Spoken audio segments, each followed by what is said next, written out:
हुक्केरी तालुक्यातील बागेवाडी येथे दिवंगत उमेश कत्ती यांच्या ग्रंथ लोकार्पण कार्यक्रमात सहभागी होऊन बोलताना बसनगौडा पाटील यत्नाळ म्हणाले की दिवंगत उमेश कत्ती हे सरळ, थेट आणि निर्भय व्यक्तिमत्वाचे होते. ते कधीही कोणत्याही हायकमांडला घाबरत नसत.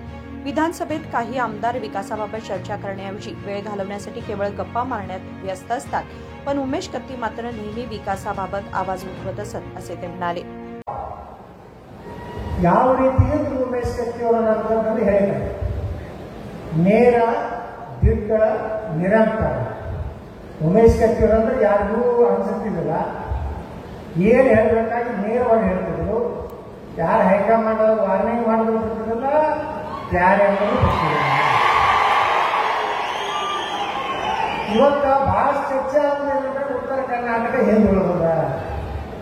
ಯಾಕೆ ಉಳಿದದ? ಮೂರು ಬಸವಣ್ಣಗಳನ್ನು ಆರಿಸಿ ಉಳಿದದ. ಯಾರು ಮಾತಾಡ್ತಿದ್ದೇವೆ ವಿಧಾನಸಭೆ ಯಾರು ಮಾತಾಡೋಣ?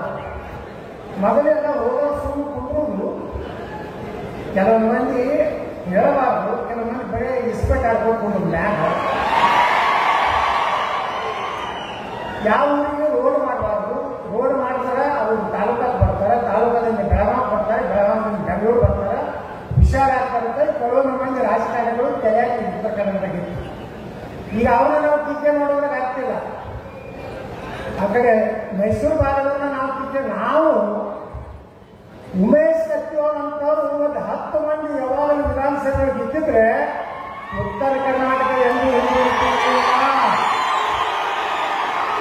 ಹೇಳಬೇಕು. ಯಾಕೆ ಅನ್ಸ್ಬೇಕು ಅವರಿಗೆ? ವೋಟ್ ಹಾಕುವ ನೀವು, ನಮಗೆ ಲೆಕ್ಕ ಕೊಡ್ಬೇಕಾಗಿದ್ದು ನಿಮಗ. ನಾವು ಚಮಚಾಗಿರಿ ಮಾಡಿ ಸಾಹೇಬ್ರ ಅಂದು, ಅಪ್ಪಾಜಿ ಅಂದು, ನಮ್ಮ ತನ ಎಂದು ಬಿಡ್ತೀವಲ್ಲ, ಅದಕ್ಕೆ ಹಿನ್ನಡೆ ಆಗ್ತದೆ. ನಾವು ಉಮೇಶ್ ಕತ್ತಿ ಅವ್ರು ನಾವು ಎಷ್ಟು ಆತ್ಮೀಯರಾಗಿದ್ದೀವಿ ಅಂದ್ರೆ, ಬೆಂಗಳೂರು ನಾವು ಬಂದೀನಿ ಅಂದ್ರೆ ಫೋನ್ ಮಾಡ್ತಿದ್ರು, ಗೌಡ್ರ ಇವತ್ತು ನಮ್ಮ ಮನೆಗೆ ಊಟಕ್ಕೆ ಬರ್ಬೇಕಂತ. ಅವರು ನಮ್ಮ ಬಿಜಾಪುರ ಉಸ್ತುವಾರಿ ಮಂತ್ರಿ ಇದ್ದಾಗ ಯಾರ್ಯಾರು ನಾ ಇಲ್ಲಿ ಒಳಗೆ ಭೇಟಿಯಾಗಿ ನಡಪ್ಪ ಇಲ್ಲ ನೀವು ಖಾಲಿ ಬರೀ ಪಕ್ಷಕ್ಕೆ ಮಾತ್ರ ಮಾಡಿ ಅಂತ ಹೇಳಿ ನಮ್ಮ ಮನೆಗೆ ರಾತ್ರಿ ಊಟಕ್ಕೆ ಬರೋ. ಎಷ್ಟು ಅವರ ಒಂದು ಅಜಾತ ಶತ್ರು ಅಂತ ಕರೀತಾರೆ. ಈ ದೇಶದಲ್ಲಿ ಅಟಲ್ ಬಿಹಾರಿ ವಾಜಪೇಯಿ ಅವರಿಗೆ ಅಜಾತ ಶತ್ರು ಅಂತ ಕರೀತಾರೆ. ಕರ್ನಾಟಕದಲ್ಲಿ ಯಾರಾದರೂ ಅಜಾತ ಶತ್ರು ಅಂದ್ರೆ ಅದು ಉಮೇಶ್ ಕತ್ತಿ. ಎಂದಿಗೂ ಸಹ ಆ ಮನುಷ್ಯನ ಬಳಿ ಹೊಟ್ಟೆ ಕಿಚ್ಚು, ಸ್ವಾರ್ಥ, ಇವರು ತುಳಿಬೇಕು, ನಾನೇ ಮುಂದೆ ಬರಬೇಕು, ಯಾವಾಗಲೂ ಎಂದೂ ವಿಚಾರ ಮಾಡಿದ ವ್ಯಕ್ತಿ.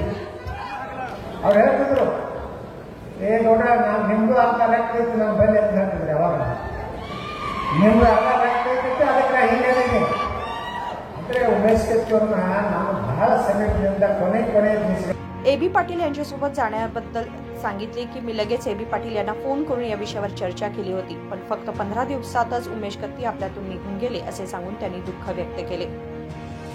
सचिन कांबळे, KMM मराठी, हुक्केरी.